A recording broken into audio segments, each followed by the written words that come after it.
इस मूवी के शुरू में हमें एक बच्चे को दिखाया जाता है जिसका नाम है हुआओ। हुआओ अपने फादर को मार्शल आर्ट की क्लास देते हुए देख लेता है क्योंकि उसे मार्शल आर्ट बहुत ही पसंद होता है, लेकिन उसके फादर उसे मार्शल आर्ट की ट्रेनिंग नहीं देते क्योंकि उसे अस्थमा होता है।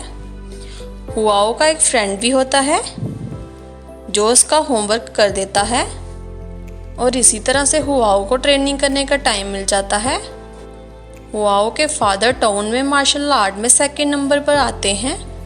हुआओ के फादर को एक फाइटर चैलेंज करता है जो बहुत ही ज़्यादा एक्सपीरियंस्ड है। हुआओ इस फाइट के लिए बहुत ही एक्साइटेड होता है क्योंकि उसे पता होता है कि इस फाइट में उसके फादर ही जीतेंगे। मैच के शुरू में हुआओ के फादर बहुत ही अच्छा खेल रहे थे, लेकिन हुआओ के फादर उस फाइटर पर हराने के लिए जब हमला करते हैं के फादर वहीं पर रुक जाते हैं क्योंकि उन्हें पता है कि अगर मैं इन पर हमला करूंगा तो ये फाइटर मर सकता है। हुआओ के फादर की अच्छाई का फायदा उठाकर फाइटर उस पर हमला करके ये फाइट जीत जाता है। हुआओ ये सब देखकर बहुत ही ज़्यादा दुखी होता है। तभी हम आगे देखते हैं कि उस आदमी का बेटा हुआओ को चैलेंज करता है कि जैसे मेरे फादर ने तुम्हारे फादर को हराया है वैसे ही मैं तुम्हें भी हराऊंगा। हुआओ इस चैलेंज को एक्सेप्ट कर लेता है और इस फाइट में हुआओ इस फाइट को हार जाता है। फिर हुआओ का एक फ्रेंड उसे लाइब्रेरी में ले जाता है जहाँ पर फाइट के लिए बुक्स रखी होती हैं जिसमें फाइट के बारे में लिखा होता है। हुआओ उस बुक को चुरा लेता है जिसमें फाइट के बारे में लिखा होता है। फिर हुआओ दिन रात प्रैक्टिस करता है। अब वो बहुत ही ट्रेंड हो चुका है। अब वो फिर से उस लड़के को चैलेंज करता है, लेकिन इस बार फाइट में हुआओ जीत जाता है। अब हुआओ बहुत ही ज्यादा खुश होता है। अब आगे हमें दिखाया जाता है कि अब हुआओ बड़ा हो गया है। अब इसके फादर की भी डेथ हो चुकी है और वाइफ की भी डेथ हो चुकी है और हुआओ की एक बेटी भी है। हुआओ उसे बड़े लाड प्यार से रखता है और अब हुआओ बहुत ही अच्छा फाइटर बन चुका है। अब हम देखते हैं कि उसके अंदर बहुत ही ज्यादा घमंड आ चुका है और हुआओ अब अपने फादर के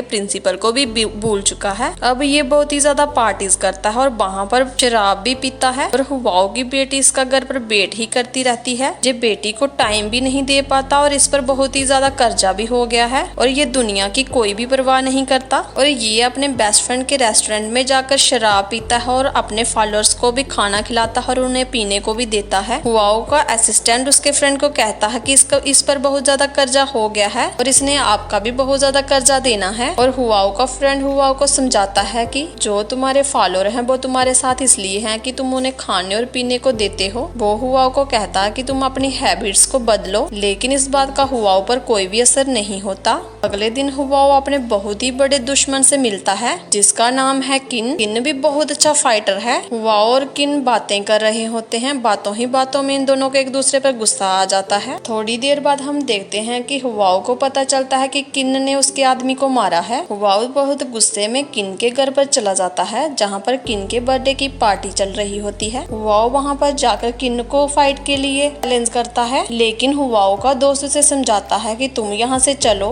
लेकिन हुआओ उसकी एक भी बात नहीं मानता। तभी हुआओ और किन के बीच फाइट शुरू हो जाती है। तभी बर्थडे पार्टी में आए हुए लोग अपनी सेफ्टी के लिए रेस्टोरेंट से बाहर चले जाते हैं। तभी किन और हुआओ की बहुत ही जबरदस्त फाइट हो रही होती है। हुआओ और किन दोनों बहुत ही गुस्से में होते हैं, एक दूसरे के तो दुश्मन बने होते हैं। तभी गुस्से में हुआओ उसकी चेस्ट पर वार करके किन को मार देता है। आगे हम देखते हैं कि हुआओ अपने घर आता है जहाँ पर इसकी मदर की डेथ हो चुकी होती है। वो बेड पर मरी हुई पड़ी होती है। जे नहीं जानता था कि इसकी माँ की डेथ कैसे हुई। तभी इसको याद आता है कि कहीं किन के आदमियों ने इसके घर वालों को तो नहीं मारा है, और ऐसा ही था, किन के फॉलोअर ने इसके घर वालों को मार दिया था। तभी इसको याद आता है कि इसकी बेटी भी घर पर होती है। तभी ये दौड़कर अपनी बेटी के रूम में जाता है। तभी इसे अपनी जिंदगी का सबसे बड़ा सरप्राइज मिलता है क्योंकि इसकी बेटी बेड पर मर चुकी होती है। उसके आसपास बहुत सारा खून पड़ा होता है और उसके हाथ में एक पाउच होता है जो वो अपने फादर को देना चाहती थी।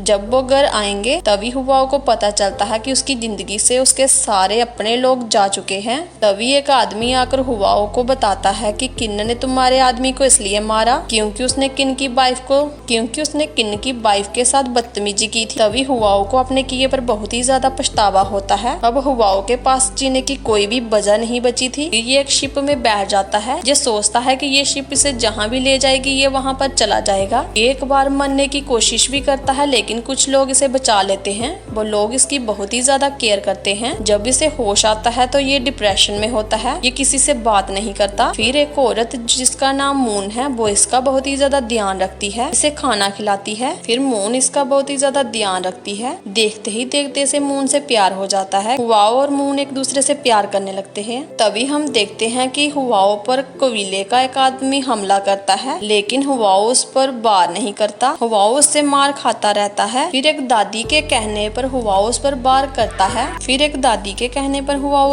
करता है। तो वो कबीले का आदमी हार जाता है। तभी वो हुआओ की बहुत ही ज्यादा तारीफ करता है। एक दिन की बात है, हुआओ को अपने माँ बाप की बहुत ही ज्यादा याद आती है। ये उनसे मिलना चाहता है। तभी ये अपने गाँव जाने की तैयारी करता है और फिर ये मून से मिलने के लिए जाता है और गाँव जाने के बारे में मून को बताता है। तभी मून इससे कहती है कि तुम अपने गाँव जाओ, मैं तुम्हारा इंतजार करूंगी। तभी हम देखते हैं कि ये अपने गाँव पहुंच जाता है। यहाँ पर सब कुछ बदल चुका होता है।